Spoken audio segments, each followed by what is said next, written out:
Assalamualaikum warahmatullahi wabarakatuh. Bismillahirrahmanirrahim. Alhamdulillahirabbil alamin wa bihi nasta'inu ala umurid dunya waddin.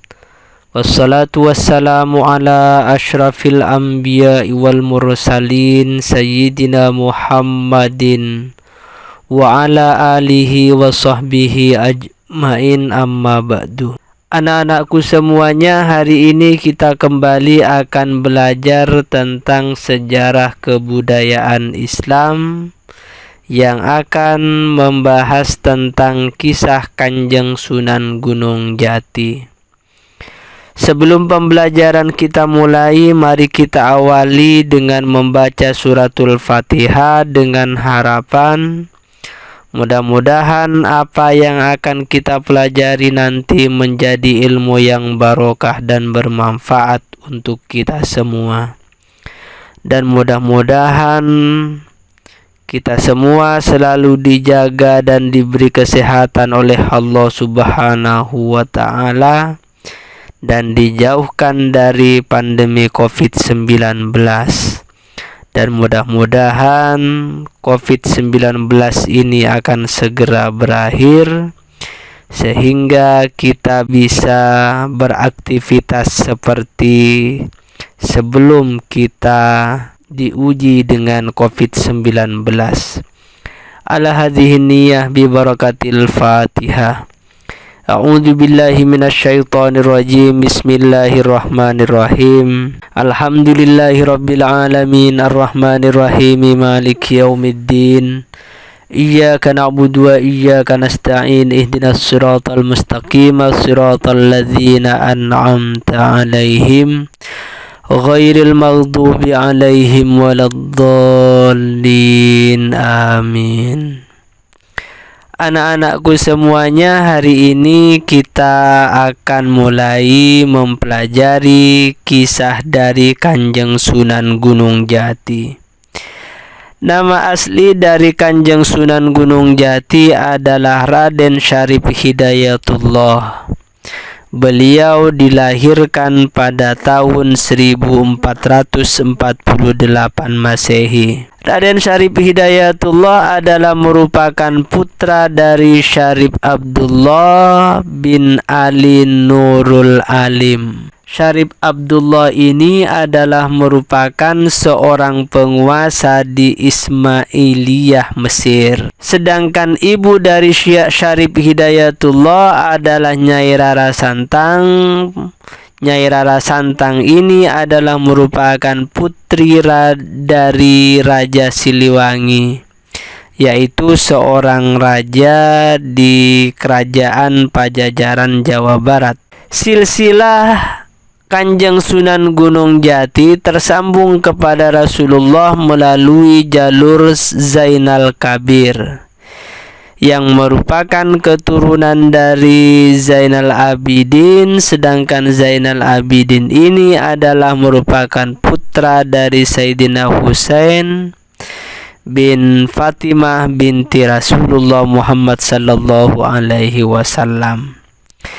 Sejak remaja, Raden Syarif Hidayatullah tumbuh menjadi seorang pemuda yang gemar membaca, hingga pada suatu hari menemukan pesan ayahnya yang berpesan untuk mempelajari ilmu Rasulullah. Keinginannya untuk memperdalam ilmu agama ini menghantarkannya untuk berangkat ke Mekah sebagai tujuan utama menimba ilmu. Atas izin ibundanya, Syarif Hidayatullah berangkat ke Mekah, kendati ayahandanya sudah wafat sejak Raden Syarif Hidayatullah masih kecil. Di Mekah, Raden Syarif Hidayatullah berguru kepada Syekh Tajuddin Al-Qurtubi selama 2 tahun. Setelah itu Raden Syarif Hidayatullah berangkat ke Mesir untuk berguru dan belajar tarikat Syadiliyah kepada Syekh Muhammad Atha'illah Asy-Syadili. Saat usianya genap 27 tahun atas arahan Syekh Muhammad Athaillah, maka Raden Syarif Hidayatullah diperintahkan untuk kembali ke Nusantara, berguru kepada Syekh Maulana Ishaq di Pasai, Aceh, dan untuk kembali mendalami ilmu agama dan tasawuf. Pengembaraannya mencari ilmu dan ulama, kemudian dilanjutkan ke daerah Kerawang, Jawa Barat untuk menemui Syekh Bentong. Syekh Bentong ini adalah merupakan kakek dari Raden Fatah. Setelah berguru kepada Syekh Bentong, maka Syarif Hidayatullah melanjutkan perjalanan ke Kudus untuk berguru kepada Datuk Barul.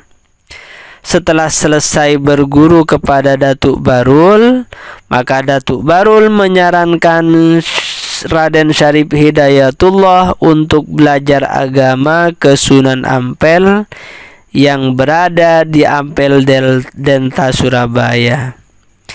Di Ampel Delta inilah Syarif Hidayatullah bertemu dengan Sunan Giri atau Raden Paku, bertemu dengan Sunan Bonang atau Syekh Maulana Makdum Ibrahim, dan juga bertemu dengan Kanjeng Sunan Kalijogo yang bernama asli Raden Mas Syahid.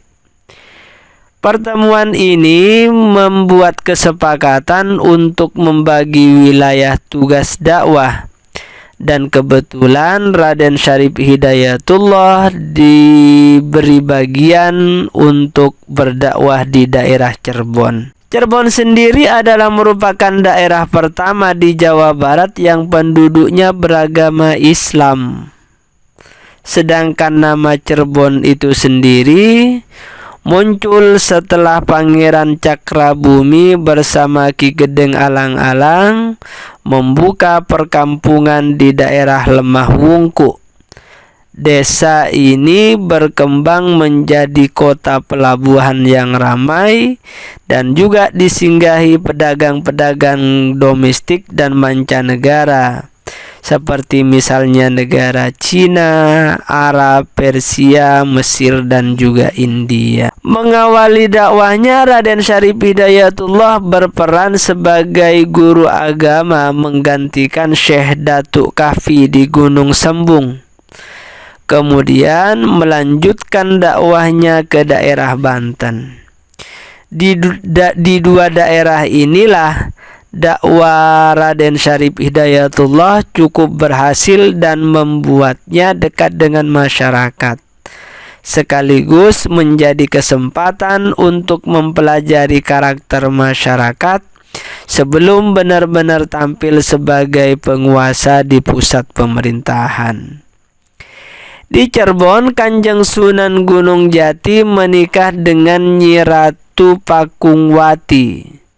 Nyi Ratu Pakungwati ini adalah merupakan putri dari penguasa Cirebon, Pangeran Cakrabuana. Sehingga setelah Pangeran Cakrabuana wafat, kekuasaan atas negeri Cirebon diserahkan kepada Raden Syarif Hidayatullah sebagai menantunya.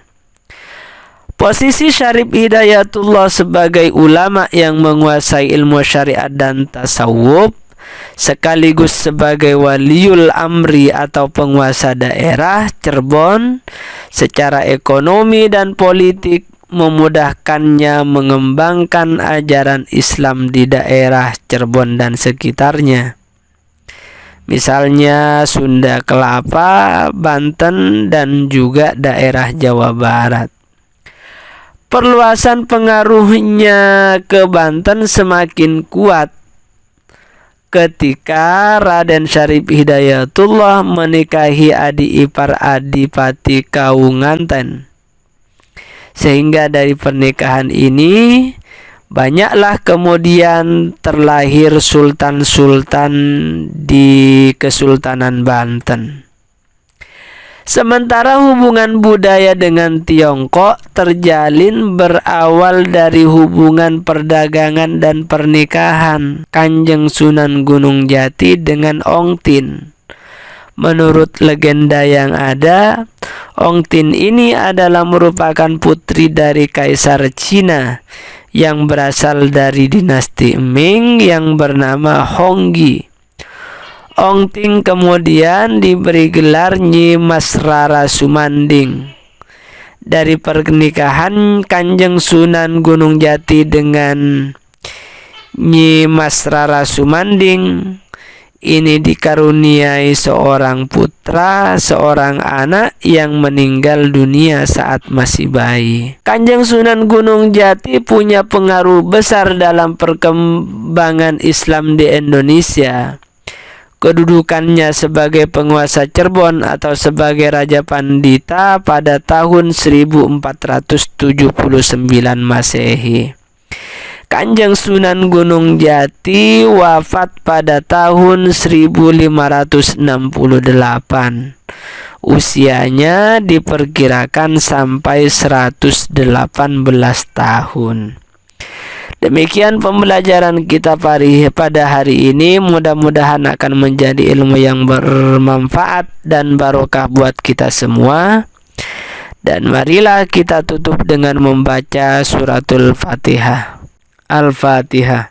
A'udzu billahi minasyaitonir rajim. Bismillahirrahmanirrahim. Alhamdulillahirabbil alamin. Arrahmanir rahim. Maliki yaumiddin. Iyyaka na'budu wa iyyaka nasta'in. Ihdinas siratal mustaqim. Siratal ladzina an'amta 'alaihim ghairil maghdubi 'alaihim waladdallin. Amin. Kurang lebihnya mohon maaf. Wallahul muwaffiq ila aqwamit thoriq. Wassalamualaikum warahmatullahi wabarakatuh.